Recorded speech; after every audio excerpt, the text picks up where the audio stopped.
Hello po, ako si Shania Salamin ng Grade 3 Turcos.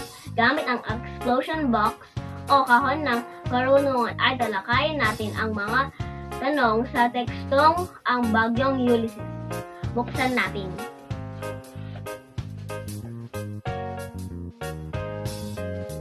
Para sa unang katanungan, isa-isahin ang mga salitang cluster sa tekstong binasa. Ang mga salitang cluster na ginamit sa teksto ay Nobyembre, Bagyo, Klase, Sentro, Probinsya, Kilometro, Gobyerno. Pangalawang tanong, ilang oras na nalasa ang Bagyong Ulysses sa Metro Manila? I-convert ang bilang ng oras sa minuto. Nanalasa ang Bagyong Ulysses sa Metro Manila ng 4 na oras at 30 minuto o katumbas ng 270 minuto. Ikatlong tanong. Ang Cagayan at Isabela ay ang pangunahing probinsya na lubos na naapektuhan ng Bagyong Ulysses. Ano-ano ang mga pangunahing kabuhayan sa mga nabanggit na lugar?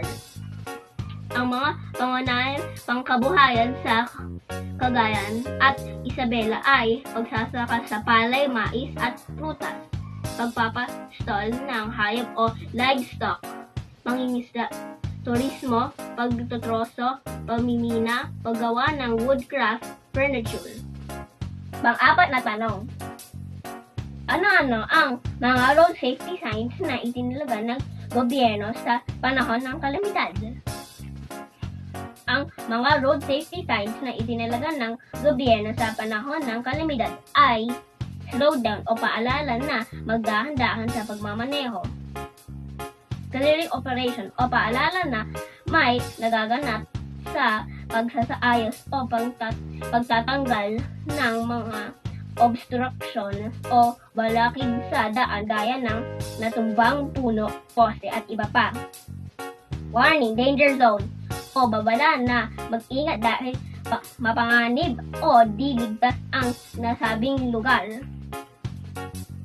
Panglimang tanong, bakit mahalagang pangalagaan ang kapaligiran?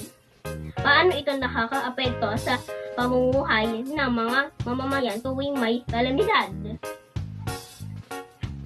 Mahalagang pangalagaan ang kapaligiran dahil dito tayo nakatira, ganon din ang mga hayop. Dito rin nangagaling ang ating pagkain at pangkabuhayan.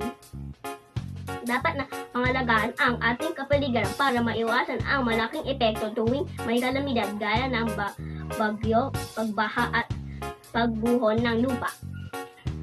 Ilan sa epekto ito ay pagkamatay ng tao at hayop, pagkasira at pagkawala ng mga tirahan, gusali at pangkabuhayan, pagkasira at pagkaubos ng likas na yaman. At panghuling katanungan, sa kabila ng mga naranasang sakuna, matibay pa rin ang pananalig ng mga Pilipino sa Diyos. Ano ang kahalagahan ng kaugalian ito sa panahon ng kalamidad? Ang pagkakaroon ng matibay na pananalig sa Diyos sa panahon ng kalamidad ay nagsisilbing lakas ng loob at pag-asa ng bawat isa na tayo ay alagaan, ililigtas at hindi pababayaan ng Diyos. Ang pananampalataya natin ito ay nagpapakita ng pagtitiwala na tayo ay gabayan at tulungan niya sa ating hinaharap na pagsubok, kaya dapat nating ugaliin magdasal para magpasalamat at humingi ng paggabay at pagpapala sa Diyos na makapangyarihan. Maraming salamat po sa pakikinood.